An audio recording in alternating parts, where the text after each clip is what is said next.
Elizabethan age is called the golden age of English literature. আমরা যারা ইংরেজি সাহিত্যের স্টুডেন্ট রয়েছি তারা এই কথাটির সাথে খুবই পরিচিত, কিন্তু আমরা কেবলমাত্র এতটুকু পর্যন্তই জানি। আমরা এটা জানি না কেন এই এজকে গোল্ডেন এজ বলা হয়। আপনাকে যদি এর কারণটা জিজ্ঞেস করা হয় তাহলে হয়তো আপনি 2 থেকে 3 লাইনের বেশি আর বলতে পারবেন না। আমরা যারা ইংরেজি সাহিত্যের স্টুডেন্ট রয়েছি তাদের এই প্রশ্নের উত্তর জানাটা খুবই জরুরি।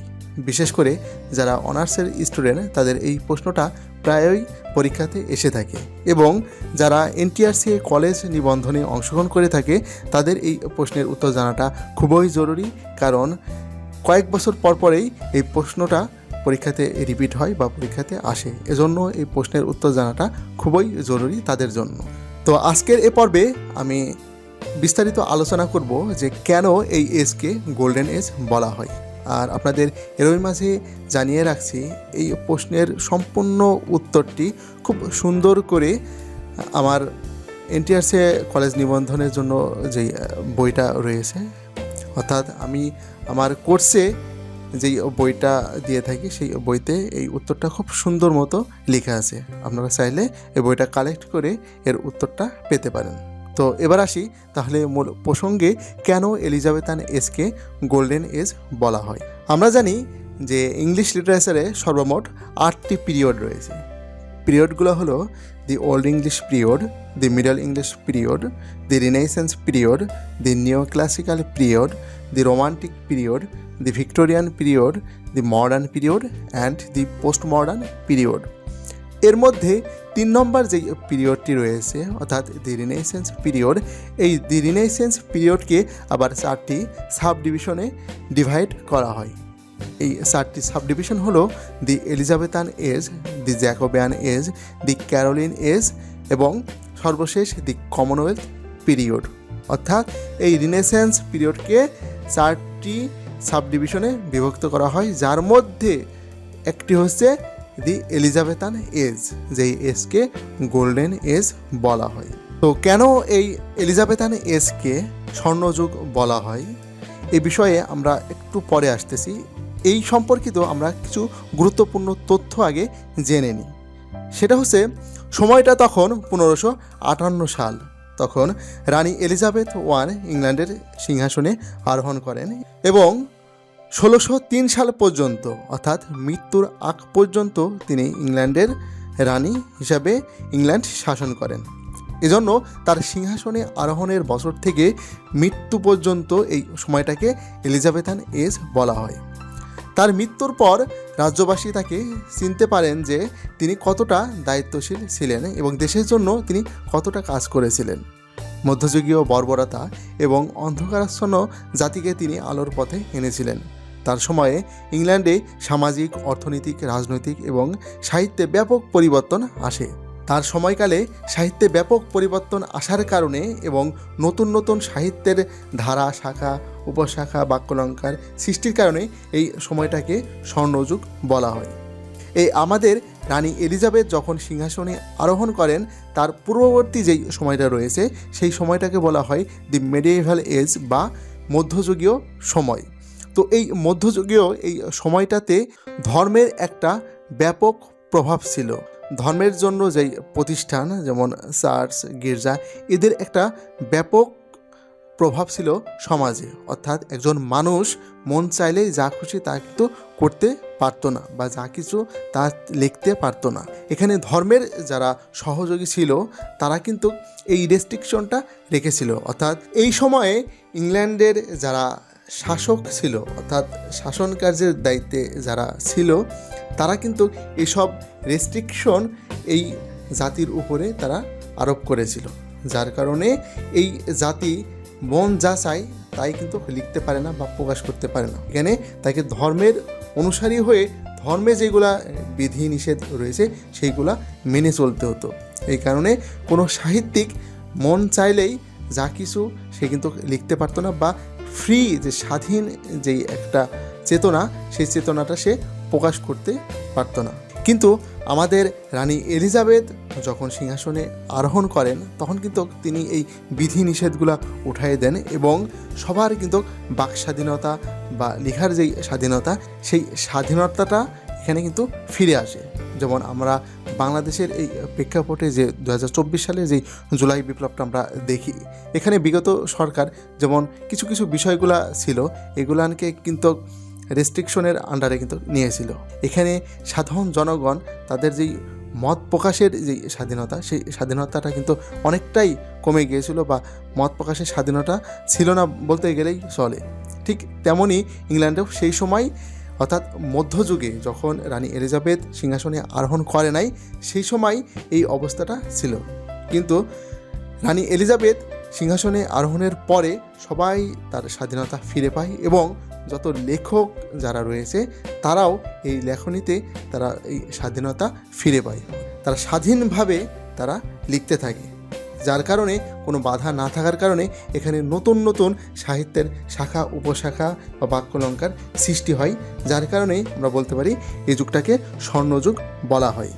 এখন আমরা আসি মূল প্রসঙ্গে, অর্থাৎ পরীক্ষাতে যদি প্রশ্নটা আসে বা এই সম্পর্কে যদি আপনাকে কোনো যুক্তি দাঁড় করাইতে বলে তাহলে আপনি কিভাবে এই প্রশ্নটার উত্তর দিবেন। আমরা এখন সেই মেন পয়েন্টে আসি।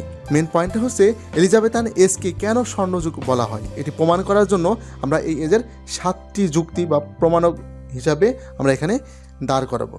এই 7টি যুক্তি বা প্রমাণক হলো: for the prominent writers, for the development of drama, for the development of poetry, for the development of prose, for the development of songs and lyrics, for the development of classical writings, for the development of humanism. আমি যে এখানে এই 7টি যুক্তি বা 7টি কথা যেখানে বললাম, এই 7টি যুক্তি আমি প্রদর্শন করেই আমি বলতে পারবো যে এলিজাবেথান এজকে স্বর্ণযুগ বলা হয়। আমি এবার একটু ব্যাখ্যা আকারে আসি, তাহলে আপনারা খুব সহজেই বুঝতে পারবেন যে কেন এই এজটাকে স্বর্ণযুগ বলা হয়। আমার প্রথম যেই পয়েন্টটা ছিল, এই পয়েন্টটা ছিল হচ্ছে ফর দ্য প্রমিনেন্ট রাইটার্স। এই যুগের যেই বিখ্যাত বা বিশেষ যেই রাইটারগুলো ছিল, এই রাইটারগুলোর কারণেই এই যুগটাকে স্বর্ণযুগ বলা হচ্ছে। অর্থাৎ এই রাইটারগুলার লেখনী এখন পর্যন্ত অমর হয়ে রয়েছে এবং এখন পর্যন্ত তারা বিখ্যাত, যার কারণে বলা হচ্ছে যে এই যুগটা স্বর্ণযুগ। আর এই যুগের বিখ্যাত যেই রাইটারগুলা, সেই রাইটারগুলো সম্পর্কে আমরা একটু জেনে নিই। যেমন রয়েছে Edmund Spencer, Christopher Marlowe, Ben Jonson, Francis Bacon, William Shakespeare, sir Philip Sydney. Edmund Spencer, এনাকে খুব ভালো মতো চিনি যে ইনি একজন বিখ্যাত পয়েট এবং যিনি দি ফেয়ারি কুইন ইপিকের জন্য তিনি বিখ্যাত। এবং এই এডমন্ড স্পেন্সারের সবচাইতে বড় একটা আবিষ্কার হচ্ছে স্পেন্সারিয়ান স্ট্যাঞ্জা বা স্পেন্সারিয়ান সনেট। তিনি এই নতুন এই ধারাটির উদ্ভাবন করেছেন, যার কারণে তিনি এখনও পর্যন্ত বিখ্যাত হয়ে রয়েছেন। এরপর আসি ক্রিস্টোফার মার্লো। তিনি একজন বিখ্যাত ড্রামাটিস্ট এবং ডক্টর ফস্টাসের কারণে তিনি এখন পর্যন্ত বিখ্যাত হয়ে রয়েছেন। ডক্টর ফস্টাস তার একটা বিখ্যাত প্লে। ক্রিস্টোফার মার্লো তিনি ব্ল্যাঙ্ক ভার্স, এই ব্ল্যাঙ্ক ভার্স এই ছন্দটাকে তিনি প্রচলিত করেছিলেন বা প্রসার করেছিলেন, যার কারণে তিনি বিখ্যাত হয়ে রয়েছেন। এরপর আসি বেন জনসন। তিনি হচ্ছে একজন বিখ্যাত ড্রামাটিস্ট এবং এই বেন জনসন তিনি বিখ্যাত হয়ে রয়েছেন কমেডি অব হিউমার। এই কমেডি অব হিউমারের কারণে বেন জনসন এখন পর্যন্ত তিনি বিখ্যাত হয়ে রয়েছেন। এরপর আসি ফ্রান্সিস বেকন। তিনি একজন প্রোজ রাইটার বা এসেইস্ট, যাকে বলা হয় হচ্ছে ফাদার অফ ইংলিশ এসে। এরপর আসি 5 নম্বরে যে উইলিয়াম শেক্সপিয়ার, যাকে বলা হয় ফাদার অফ ইংলিশ ড্রামা। এই উইলিয়াম শেক্সপিয়ার তিনি মূলত হচ্ছে নাটকের জন্য বিখ্যাত বা ড্রামাটিস্ট হিসাবে বিখ্যাত, কিন্তু মানে কবিতার ক্ষেত্রেও তার যথেষ্ট পরিমাণ অবদান রয়েছে। এবং এই উইলিয়াম শেক্সপিয়ার তিনি শেক্সপিয়ারিয়ান যেই সনেট, এই সনেটটা উদ্ভাবন করেন এবং যার কারণে তিনি এখন পর্যন্ত বিখ্যাত হয়ে রয়েছেন। এরপর আসি স্যার ফিলিপ সিডনি, যিনি একজন বিখ্যাত পয়েট এবং যিনি তার বিখ্যাত যে লেখা আর্কাডিয়া এর কারণে তিনি বিখ্যাত হয়ে রয়েছেন। এরপর আমাদের সেকেন্ড যে পয়েন্টটা ছিল, সে পয়েন্টটা হচ্ছে for the development of drama. অর্থাৎ এই যুগে নাটক সবচেয়ে বেশি ডেভেলপ করেছিল, যার কারণে আমরা বলি হচ্ছে এই এলিজাবেথান এজকে স্বর্ণযুগ বলি। অর্থাৎ নাটকের সবচেয়ে বেশি ডেভেলপ হয় এই এলিজাবেথান এজকে, যার কারণেই এই এজটাকে বলা হয় হচ্ছে স্বর্ণযুগ। আর এই যুগের বিখ্যাত যে নাট্যকার রয়েছে তারা হচ্ছে বেন জনসন, ক্রিস্টোফার মার্লো এবং উইলিয়াম শেক্সপিয়ার। এরপরে থার্ড যে পয়েন্টটা রয়েছে সেটা হচ্ছে for the development of poetry, অর্থাৎ এই যুগে কবিতারও সবচেয়ে বেশি উন্নতি হয়েছিল বা প্রসার হয়েছিল বা ডেভেলপমেন্ট হয়েছিল এই এলিজাবেথান এজে। আর এই এজে পোয়েট্রির ডেভেলপমেন্টে যাদের অবদান সবচেয়ে বেশি তারা হচ্ছে Edmund Spencer, sir Philip Sydney এবং উইলিয়াম শেক্সপিয়ার। এরপর আমাদের 4 নম্বর যে পয়েন্টটা রয়েছে for the development of pros. তো যদিও অন্যান্য এজে প্রোজের প্রসারটা বেশি হয়েছিল বা ডেভেলপমেন্ট বেশি হয়েছিল, কিন্তু শুরুর দিকে এই এলিজাবেথান এজে প্রোজের ব্যাপক উন্নতি হয়, যার কারণে এই এজটাকে বলা হয় হচ্ছে স্বর্ণযুগ। তো এই এজে সবচেয়ে বিখ্যাত যে প্রোজ রাইটারগুলো রয়েছে তার মধ্যে হচ্ছে ফ্রান্সিস বেকন, তিনি হচ্ছে একজন যাকে বলা হয় হচ্ছে ফাদার অব ইংলিশ প্রোজ। এছাড়াও রয়েছে জন লিলি, টমাস নাশি। এরপরে আমাদের 5 নম্বর যে পয়েন্টটা রয়েছে সে পয়েন্টটা হচ্ছে for the development of songs and lyrics. তো এই এলিজাবেথান এজে সংস এবং লিরিকের সবচেয়ে ব্যাপক উন্নতি হয়, যার কারণে এই এজটাকে বলা হয় হচ্ছে স্বর্ণযুগ। এবং এই এজের সবচেয়ে যারা এই গান বা এই লিরিকগুলো যারা লিখতো তারা হচ্ছে John Lyly, George Peele, Robert Greene, Thomas Lodge, Drayton, Campion, Daniel. এরপর আমাদের 6 নম্বর যেই পয়েন্টটা রয়েছে সেটা হচ্ছে for the development of classical writing, অর্থাৎ শাস্ত্রীয় যেসব লেখাগুলা রয়েছে এই লেখাগুলোর ডেভেলপমেন্ট হয়েছিল এই এলিজাবেথান এজে, যার কারণে আমরা বলবো যে এলিজাবেথান এজ হচ্ছে স্বর্ণযুগ। অর্থাৎ এই ক্লাসিক্যাল রাইটিংয়ের যে ডেভেলপমেন্ট, এই ডেভেলপমেন্টের কারণেই এলিজাবেথান এজকে স্বর্ণযুগ বলা হচ্ছে। যেমন আমরা যদি ক্রিস্টোফার মার্লোর ডক্টর ফস্টাস দেখি তাহলে আমরা এখানে একটা লাইন খুঁজে পাচ্ছি যে sweet Helen make me immortal with a kiss. তো এখানে হেলেনের যে রেফারেন্সটা আসতেছে এটা মূলত হচ্ছে গ্রিক রাইটিং থেকে নেওয়া, অর্থাৎ গ্রিক যে লেখাগুলো বা রোমান যে লেখাগুলো এই লেখাগুলোকেই বলা হচ্ছে ক্লাসিক্যাল রাইটিং।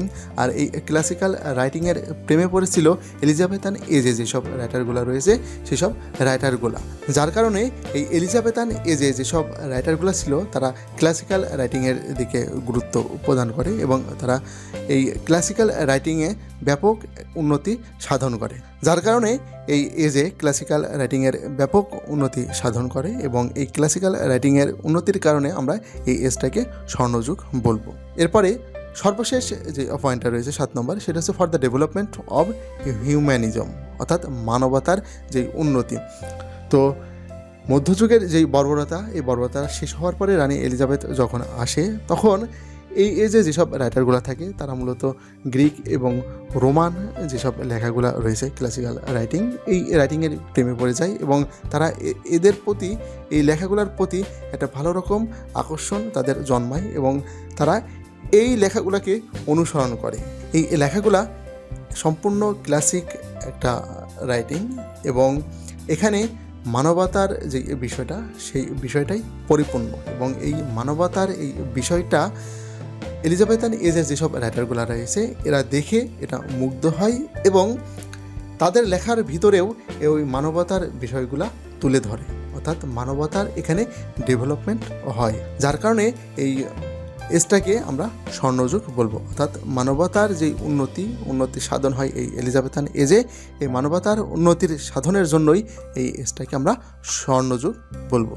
তাহলে এখানে এই বিষয়টা এখন স্পষ্ট কেন এলিজাবেথান এজকে স্বর্ণযুগ বলা হয়।